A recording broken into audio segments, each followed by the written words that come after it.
And some of you may know that this is pretty much heresy to do the visioning for the future before you do the current reality.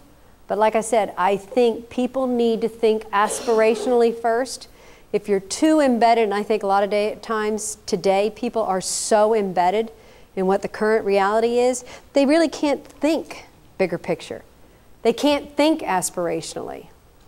And so this is why I recommend, and this has been another change for me too. It used to be I did current reality. 99% of the time now, I do visioning for the future first and then do the force field analysis against that. The only time I might differ is, and I recently worked with a client, so they're the 1%, where there were very diametrically opposed ideas of what the current reality looked like. And so I felt like it was important to focus in sometime first on the current reality just to make sure we were in agreement before we tried to create a vision against that. All right, the next piece has to do with determining strategic priorities. Remember what I said about focus? That in fact, when you have scarcity of resources, by focusing in, you release so much more power. I like to use a metaphor from the world of fireflies, as you may tell from my company name, Firefly Facilitation, the name of the book, The Firefly Effect.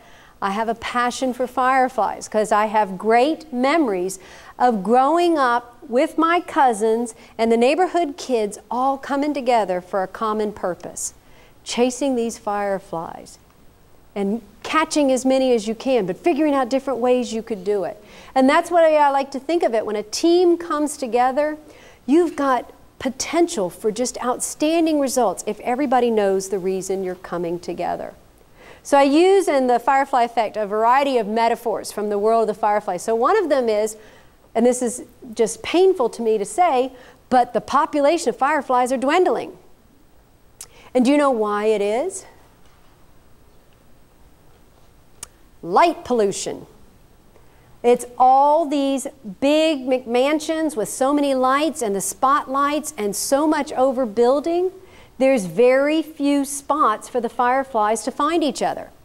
And I like to say, when you've got all of these distracting lights, they can't do the work they do best. Similar to people. If you've got too many distractions, too many things that are important, then in fact you're not going to be able to do your best work.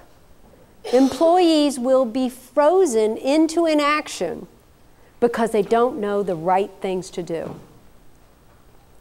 With strategic planning, it is just as important to decide what you will not do as what you will do. And too many times, the way strategic planning and why I think it gets a bad rap is, all they're going to do is load more stuff on my plate. I'm going to find out that I've still got all this other work to do, and now they've piled all this on. How many of you have been in that situation? And that's why it's absolutely essential that you make very clear up front, we can't do everything we might do. And this is where the strategic priorities come in. I like to call them strategic priorities, or focus areas, or, and it works, big buckets of work.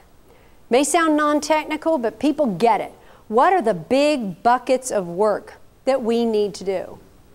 So it might be, as an organization, it's infrastructure, or it has to do with product development, or marketing, or maybe sales.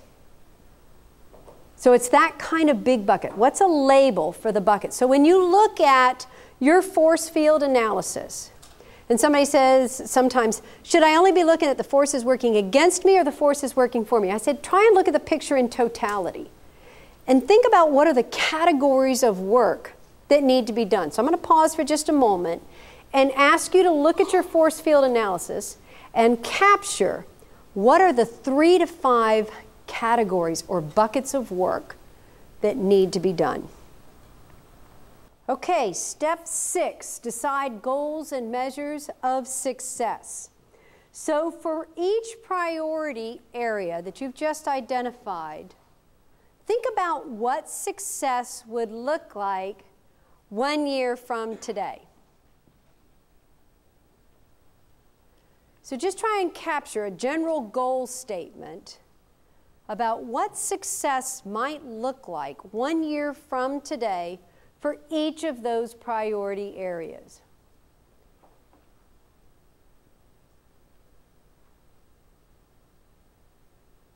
And as you're writing that down, think about how you might measure it.